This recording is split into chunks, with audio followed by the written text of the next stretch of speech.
The following is a special presentation of Tony Kurre Radio. Welcome back to week 9 of K4Wins.com, the podcast. The SEC game of the week doesn't have Texas, doesn't have Georgia, doesn't have Tennessee, doesn't have Alabama. It does have LSU and A&M. We'll get into it. The team with the only undefeated ATS this year. You guys know who it is? Indiana? It depends on the close. No, they have a bye this week. That would be Army. Army is 6-0-1 against the spread this year. And by the way, the worst this year is North Carolina at 1-7. They're against the spread, or 1-6, should I say, against the spread. So Army, if you're like the legend, you jump on Army every single week. You can't do that this week. Although Navy's only lost one game against the spread, you can hop on them as well. I take a little exception to Indiana not being in there. It depends the close on that week 1 game. I gave it out on the starting lineup, and they covered by a field goal. I know it's only got there somewhere, but you only have basically. You only have 2 teams in NCAA football that have not trailed this year. You know who they are? Indiana and Army. Indiana Army. They have not trailed for 1 second. All right, the mighty Hoosiers. No doubt. Here's our group. Kip Keefer, of course, chief editor of the Las Vegas Sun. He's out there. He's also the beat writer for the Las Vegas Raiders. We're going to be talking to him. He's got all kinds of great stuff this week. Kip Keefer, executive director of the BRCC, Birmingham Radio. And, of course, the Racecourse Casino does fantastic work for us, and I get a chance to do a lot of things with him. Super good guy and a great picker in his own right. Gregory, handicapping expert for years and playing both sides. He knows what's going on. Tony Kurre, I worked at ESPN Sports Radio for 30 years. Welcome again to K4Wins.com. Let's get into a couple of local games. We always want to do that. I don't even really want to talk about the Auburn-Kentucky game but I know there's some people that are going to be watching the show. Case Vegas even looking at this game, Kentucky-Auburn. It's 2.5. What are people saying about that?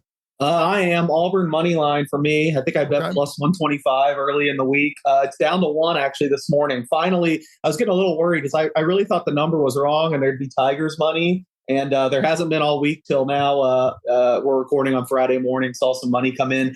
I could end up getting Auburn, I guess, but I just feel like they've had 1 or 2 fatal mistakes every game, and that's been the difference. If you really look at their underlying statistical profiles and even talent-wise, I think Auburn's the better team than Kentucky. Again, Kentucky usually a little bit more buttoned up, so I'm setting myself up for failure here and getting a swift kick into the rear to lose. But I think Auburn's the better team, so a plus money price, especially 125. I couldn't turn that down, and I would still take them as any underdog. I'd probably pump the brakes if they become the favorite here. Kai, the Tigers not having the kind of season, obviously, a lot of people thought they were going to have. And obviously right now, from a betting standpoint, if you're not going to win, at least cover the spread, right? Kai? Oh, talking to Kai. Sorry about that. Yeah, absolutely. That game, you don't have any idea who's going to show up. If there was a way to bet the game where you could take Auburn for the first 3 quarters and Kentucky for the game, that's exactly the way I would do it. Well, that's them in the movie we've seen over and over this year. Yeah, absolutely. I kind of like Auburn, under their team total, 21.5. But, who would have thought Kentucky would have given up, 48 last week to Florida? I don't know, but you guys know how that works from a football standpoint.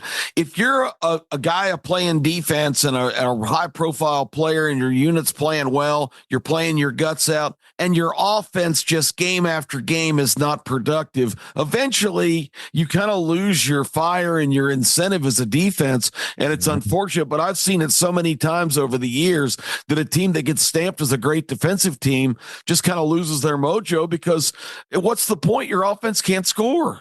That's right. I mean, no matter how well your defense is, you're still going to lose the football game. And it gets to the point where it's like, what's it matter if we give up 17 or 67? So, yeah. I would talk about these results, Tony, before we get too deep. I mean, I know we're focusing on college football, but last weekend, you can't. October has been incredible for K4, but last week, just in the NFL, 18-2-1 on Sunday and Monday. I mean, awesome. That's unheard of. In October, we're 4-0, 7-1-1, and 7-1 on NFL results. That's pretty good. Then you go to overall result for all the games. 144, 85, and 5, 62%. We actually went up 0.7 of this weekend on the picks. So we're sitting there at 62%. Last Saturday we were 10-5. I don't like playing 15 games, but we did.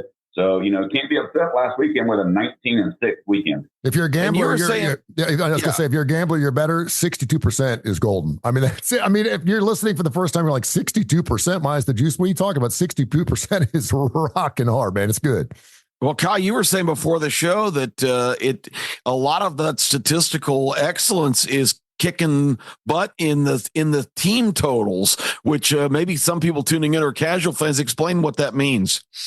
I'm a big fan of team totals. And so, for instance, this weekend, Navy, you're getting 13.5, 14 points. I got Navy Monday plus 15. A lot of people think that's a horrible side. Like we were talking about before, Tony's on the opposite side of that. I got Navy, like I said, at 15. I like their team total over 19.5 this weekend against Notre Dame. A lot of people don't like that. They like Notre Dame. They think the big line, Navy hasn't played anybody. Okay, I'll still take them, all day. Just like before we even get into Oklahoma, Ole Miss. I love Oklahoma over their team total of 13.5 points. So if you're playing that game, you don't have to worry about spreads, nothing. All you're rooting for the entire game is for Oklahoma to score 2 touchdowns, 2 extra points. Yeah, the other team means nothing. That's right. Yeah. And I love doing those. First half, game, all of it. Yeah, and it seems like when you get hot on those, you get smoking hot on those. It's just fantastic. Kip, we got Alabama, Missouri, and obviously the season's not lost yet. Alabama's lost a couple of ball games. They're giving up 18. It's homecoming up there in T-Town. And interesting enough, the Texas line is also 18 as they give up 18 on the road at Vandy, a squad that's 5-2 against the spread. But Alabama, are we expecting them to turn a light switch on and all of a sudden get this thing right and win by 3 touchdowns? Alabama has not gone 0-4 against the spread in 17 years. They have not covered their last 3 games. Will they go 0-4 this weekend against Missouri, Kip? Here's the deal. Missouri was a legitimate threat. With Brady Cook now declared out of the game, this is absolutely crippling for Missouri. I don't know. Case might have some more insight on the backup guy. I think his name is Pine. He's played at Notre Dame briefly and some other schools, but the 2 quarters he played last week against Auburn, Missouri did not move the ball at all. So unless some great revelation or great aha moment has occurred for the backup quarterback, I think that, and you saw the line just go crazy when the Brady Cook announcement was made. I just don't see them being very competitive in this spot coming into Bryant-Denny with Alabama going through the frustrations they have. I think Alabama still has a lot of broken parts here and things that need to be addressed. But I just, without Brady Cook, who was like William Wallace coming out of the locker room after 2 quarters of going out of the game with an ankle injury in the first quarter. And even with playing on one leg, he brought that team back. He is absolutely the leader. I don't think Missouri is competitive in this game. And I think Alabama gets a huge break that he's out. Case, Missouri's Nate Noel, their number 1 running back, is also out, although their backup has got 6 touchdowns on the season. By the way, Alabama 7-9 against the spread after losses since 2010. What's your thoughts and what's Vegas looking at in Las Vegas when it comes to Alabama and Missouri? Yeah, I think Missouri has like 7 starters out, including, like you said, Noel. I think their number 2 receiver is a Cooper. I think he's out. They have at least 1 offensive lineman out, maybe another one doubtful. I don't think Brady Cook's been ruled out. I could be wrong unless you guys heard something. I think he's doubtful. I don't expect him to play. I feel like a lot of times on this show, I say, I got a great number here. I wouldn't bet it anymore. Well, here's one where I got a terrible numbers. When this hit 14.5 kind of midweek, I thought, I'm just not laying this high of a price with Alabama right now. I actually bet Missouri. And then after that, it's just been one injury after the other. That's my worst bet of the week. I do not feel confident with Missouri plus 14.5 at all, especially now that it's 17.5. I just think, beyond just Cook, and Pine is terrible. I'm sure he's a good kid, but Pine is just terrible. Why do you think they rushed Brady Cook back from the hospitals? They have no chance with Drew Pine. So I think he's going to be playing. And like I said, a bunch of other starters down. This is a great spot for Alabama to get back on track, at least with a win. I still wouldn't be laying 17.5 points. Yeah, it's too many. Yeah. Guy, you see a lot of action in the state. And of course, when you're talking about Alabama, a lot of fans just always play Alabama no matter what the line is. What are you seeing? I think that one could be a very good get-right spot for Alabama just because of the fact, I don't know if anybody paid attention to Eli Drinkowich, because God knows I don't pay attention to him, but I saw it on SportsCenter the other day, and he's wearing his bowl-bound or bowl-qualified shirt. So Missouri is celebrating being bowl-qualified. Alabama's pissed off because they lost to who last week? Oh, that'd be Tennessee. Okay, so Alabama's ticked off. I don't know if something's wrong with Milroe or what. You saw Ryan Williams, posting his fingernails. He got them painted orange after they lost to Tennessee, lost a bet. Alabama Nation's going crazy, going, what does this mean? Is Ryan Williams leaving us? No, he lost a bet. I mean, he had to do that because he had a friend on Tennessee's team. They had to paint his fingernails orange. Had nothing else to do besides that, so calm down, Alabama. But I like Alabama to get right in this game. I don't know if Milroe's hurt, so no, I wouldn't lay 18 at all because that scares me. But I wouldn't be surprised to see Alabama come out and win 28-0. I would take Missouri. I don't think Cook's going to play. I agree. I haven't seen him ruled out, but I hadn't checked this morning. I don't know that Missouri's really going to score, especially if he doesn't play. But one of their specialties is the deep ball. Well, what does Alabama give up more than anything? The deep ball. That you don't generally just pound it down the field on them. They're giving up big plays, big plays, big plays. If Milroe can get back to running the ball, they'll be just fine. But he hadn't run the ball in 3 games. So what makes you think he's going to now? Which makes everybody think he's banged up. Yeah, and I mean, and it's really amazing too because Milroe 5 interceptions his last 3 ball games. He's thrown 6 on the season, but man, the guy just seems to be finding the other team more than his own. So we'll see what happens. No one really jumping on the Alabama bandwagon this weekend, minus the 18 to 14 or anything else you could possibly get that line at. A game of the week. Last 2 teams undefeated in SEC play. Who would have thunk it? LSU. Yeah, who had that preseason? I'm telling you what. A&M, of course, home of the 12th man. They're a small favorite at home. Normally, whenever I see a home team as a very small favorite under 3, I always feel like they're begging you to take that home favorite just because of the home crowd. I'm on the other side on this on LSU. Nussmeier's got 18 touchdowns. He's only completing 56% of his passes. That line's been going down every single week. Brian Kelly said it's one of the reasons he's doing it is because they're throwing the ball down the field. They're getting down the field. He's now thrown for over 300 yards, 5 consecutive games. And of course, you got A&M's running game that may have something to say about this thing, but I think this is going to be the game to watch. This will be the first time where I've actually looked entrenched in both of these squads from start to finish because they're going to be playing each other. Case, what do you think about this particular ball game? You like games that are super close like this when it comes to the line? I like wherever I can find value, but unfortunately, this game might not be one of them. We're hitting back-to-back on games where I'm feeling a little foolish. Now, I will say I've had a really good read on LSU this year. I loved them last week against Arkansas. That was no sweat. I loved USC in week 1. That was pretty easy, but I was kind of waiting for the spot to bet against them. And to me, that was here. I mean, back-to-back road game. They've had all these tough games back-to-back. I think they're a little beaten up. So I liked A&M, and I actually bet A&M at -3 on open. Obviously, that looks like a bad bet now. All the money's going towards LSU. I wouldn't be surprised if LSU closed a favorite here, but I'm going to ride with it. I mean, I guess LSU probably still the more talented team. I don't think there's any disagreement there, but I feel like this is a good situational spot for A&M. I feel like they are a little bit better coached. I just feel like it's tough to get up week after week for these games. I think it's pretty close. So I'll stick with A&M. I just wish I would have waited to bet it instead of being stuck with a bad number now. Kip, I don't like to be betting on Brian Kelly, but something tells me like this is a really, really important game for him. He's on the road. Something tells me, I mean, every single year he seems like he gets super close, and all of a sudden you're like, holy cow, Brian Kelly's right there in the mix for the top 12 to get a playoff thing, and they end up losing the football game because of some stupid mistake. What's your thoughts?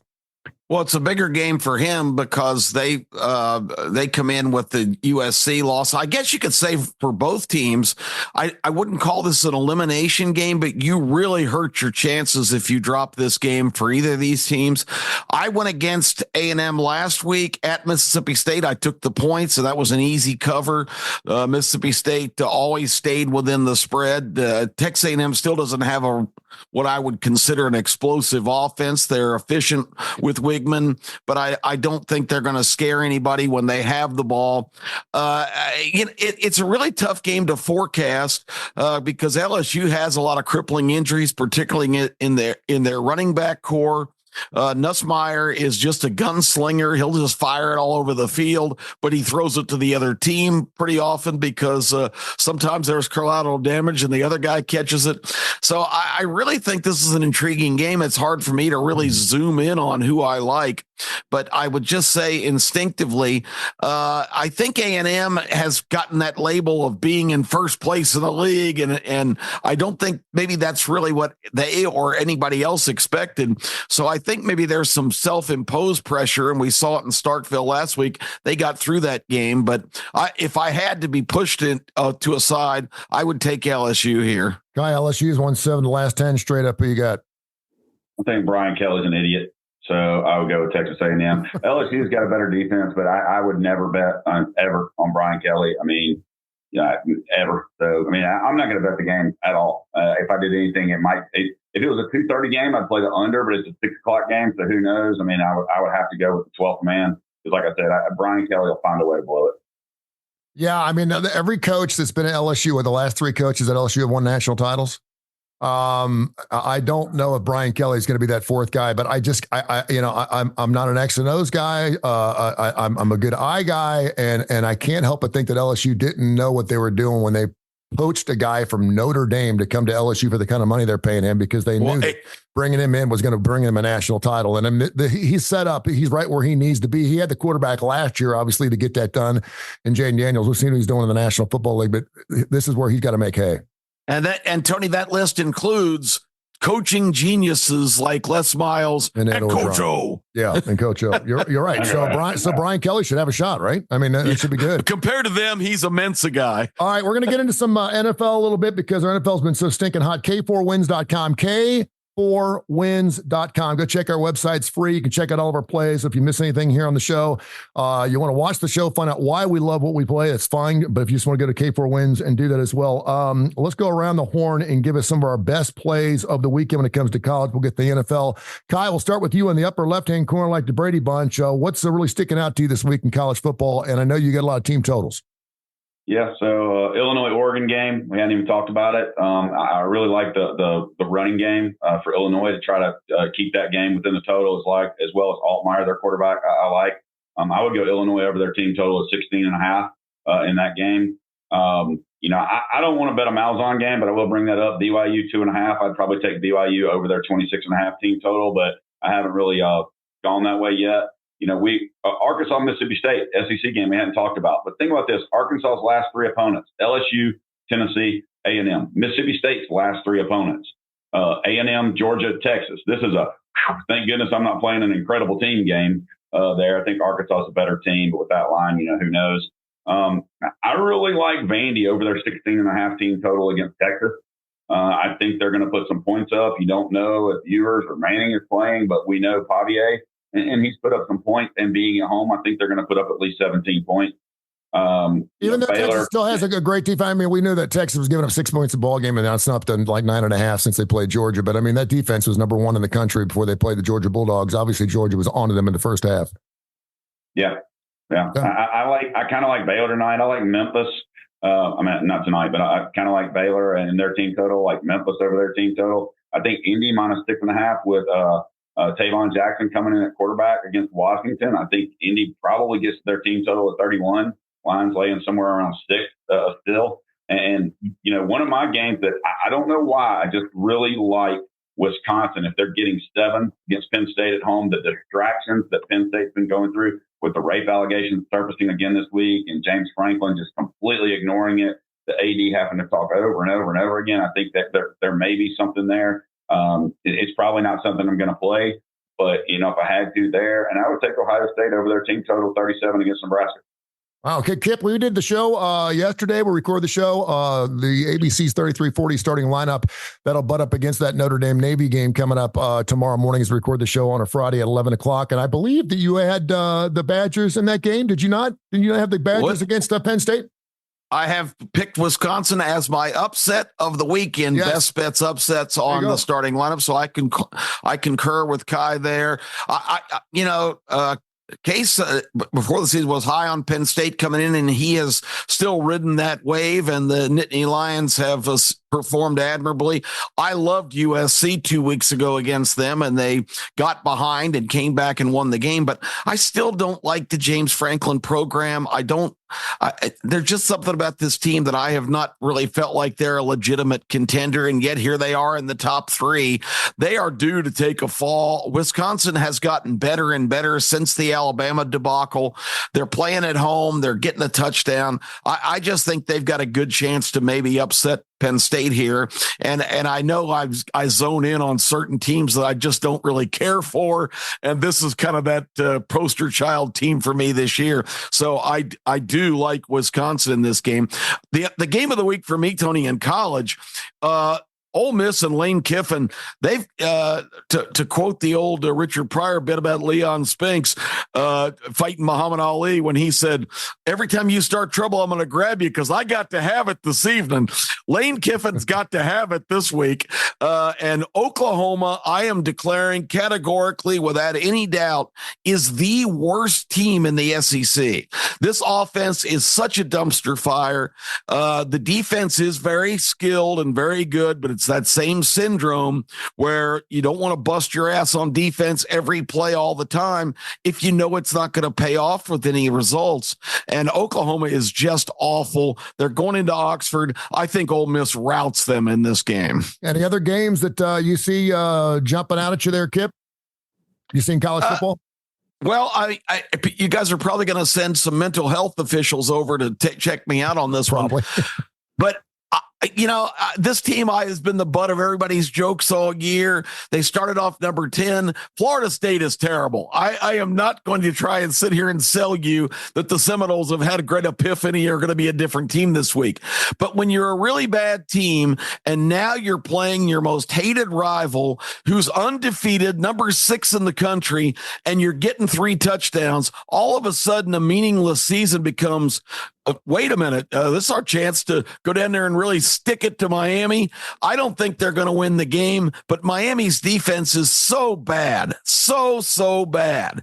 And Cam Ward has been the difference of that team being 6-0, 7-0, whatever they are, and 4-3. I just think the Seminoles are going to have one last stand here in Miami. They got nothing to lose. I think they're going to go down there and play a respectable game. And most of their games, if you look at the scores, are the 20-16 kind of games because they have no offense at all. But I think anybody who even snaps the ball against the Miami defense is going to score some points.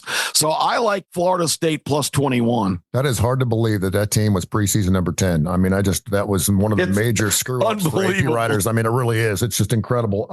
Just more proof that polls don't matter. Yeah, no, they don't, but they're sure fun to look at. I've got Notre Dame, and I know that Kai and I are on opposite sides. Notre Dame's 5-2 against the spread. They're giving up 13.5 or 14. I know Navy's 5-1 against the spread as well. Notre Dame hasn't given up more than 12 points a ball game. I just don't think Navy's met a defense like this. They played Charlotte. They played UAB. They played Temple. They played Bucknell. They just haven't played anybody. They have not played a Notre Dame style defense. I think Notre Dame's going to shut them up. I think this is a really important ball game for them. And of course, Notre Dame's traditionally always done really, really well against Navy. So I'm going to take Notre Dame in that particular spot. I do like LSU as the dog.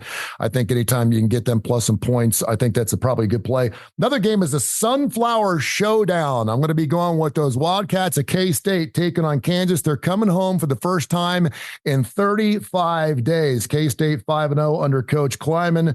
And of course, they've got a lot to play for. K-State's still a good shot at making the playoffs. I think I saw the ESPN PI. I think it was like 17% if they went out of making one of the 12 positions there for Kansas State. So I'm going to take K-State minus the 10. I think they've got a good shot at blowing out Kansas, a squad that's 1-5 against the spread. They're giving up an average of 42 points a ball game. I think this may be one of those 35-10 games at halftime. I like K-State in that game. Case, what do you like, man? Case, KU graduate Case. There you go. Yeah, I will say I know some really, really sharp guys. I don't have an opinion on this game, honestly. I'd probably lean K-State at under 10, but I know probably the sharpest college football bettors in the world really love Kansas here. So take that for whatever it's worth. And also cue our theme music. We're going to have to do it a little bit lighter this week, so it's not huge, but the father and son disagreement. Seems like every week Kip and I disagree on things. Not much this week. I tried to raise him right. What can I say?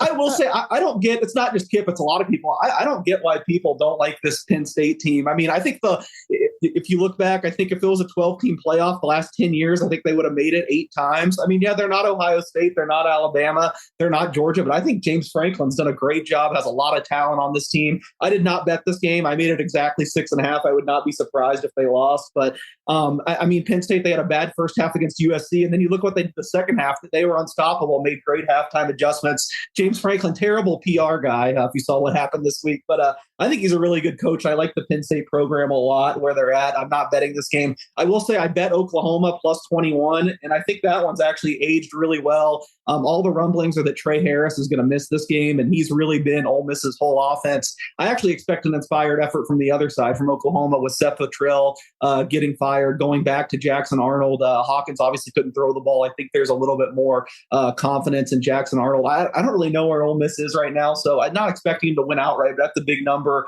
I do like Oklahoma. To throw out a couple other games I like. I was evangelizing Indiana earlier, and I think you could look at my column, LasVegasSun.com. I'm not making this up. I think I've picked them every single week. I've laughed when people have been looking for spots to fade them, but maybe I'm the joke this week, because I'm actually taking Washington, including on the money line. I think the drop from Curtis Rourke to Taven Jackson is actually pretty significant. I love Kurt Signetti, so maybe he proves me wrong and smashes them, but I like Washington to win this game. And everyone likes the degenerate special, right? Hawaii late night if you're staying up till then. I like Hawaii in this game. I think that when we get to this point of the season, there's a huge splits between how the Warriors play at home, how they play on the road. They get Nevada, Reno at home this week. They were an underdog when I bet it, now a slight favorite. I think that's still fine as long as it stays under 3. So Hawaii and Washington, a couple other I'll throw in there. We do more than just college football. We're going to give you your pros. Go around the horn very, very quickly here in a second. Also, NHL, and of course, the NBA is starting. And I know the NBA, a lot of players do really, really well early in the season. And the National Basketball Association, go to K4Wins.com, K4Wins.com for all those plays. Anybody got any shots at the National Football League? We have about 2 minutes left here in the show. Anybody really liking anything for Sunday's action or Monday night? Well, you mentioned it. Go ahead. Still like Cincinnati. Yeah. That's it. I like Cincinnati. Yep. I can co-sign that one. That's one of my bigger plays of the week. I've had a big disagreement on this Philadelphia team all year. I don't think the defense is that good offensively. I still think there's a little bit of a disconnect. So Cincinnati laying 2.5, I'm fine with that. And you mentioned Monday night, a big ugly dog. I like the Giants plus 6.5. I think the Steelers getting a little bit too much credit. Just offensively, I know they had a good outing against the Jets, but this is not a team I want to lay a touchdown with. The Giants are banged up on the offensive line, but we saw this movie week 1. They got blown out. They had a couple weeks to put it back together. They looked pretty good. I like the Giants getting that big number on Monday Night Football. Stay away from Dallas for the rest of the year. I mean, that's one of those teams where, any given week, you're just waiting for them to put up a 48-14 game. And okay, all of a sudden it's like everyone showed up without being, like they were all sober for once or something. I don't know. They don't care. They don't. On paper, this team always, and now all of a sudden McCarthy's being called out for his play calling. I don't know what's going on. I know he's a great coach, but there's some teams you just need to stay away from, and that's one of them. And thank goodness you're taking the Cincinnati Bengals, and it could not happen to a better squad to have their quarterback, a $210 million quarterback, Deshaun Watson, pull up his Achilles tendon. I love to see my Cleveland Browns team that I absolutely loathe spend that kind of money and that kind of investment on Deshaun Watson. And he's absolutely screwed them over the last couple of years. I love that. I don't know if you saw, but, the Cowboys, a lot of their players came out this week talking about the tours going on, and that, all the people are. So there's a lot of controversy in Dallas. I think the locker room, I think they're mad at Jerry Jones, and you can't blame him. 50,000 people in, he's making $10 million. He's got to pay Dak somewhere, because he's not going to get paid by Dak with playoff wins. So, he's got to make his money somewhere with them. But tell you what, a couple other things to look at. Maybe look at Baltimore going to Cleveland and look at Baltimore's team total over 27. Houston over their team total against Indy, and Washington, don't care who's quarterback, over their team total at home against Chicago. K4Wins.com, K4Wins.com. Check it out. And we're on every single Friday morning. The show's usually up by Friday afternoon. You can watch it and hear it as many times you want on Tony Kurre Radio. And, of course, wherever you get your favorite podcast, we're available on every major indice, Tony Kurre Radio. And you can also check out our website again, K4Wins.com. Check us out and become a winner chicken dinner. Gentlemen, thank you so much. We appreciate you, man. Okay, guys. This has been a special presentation of Tony Kurre Radio.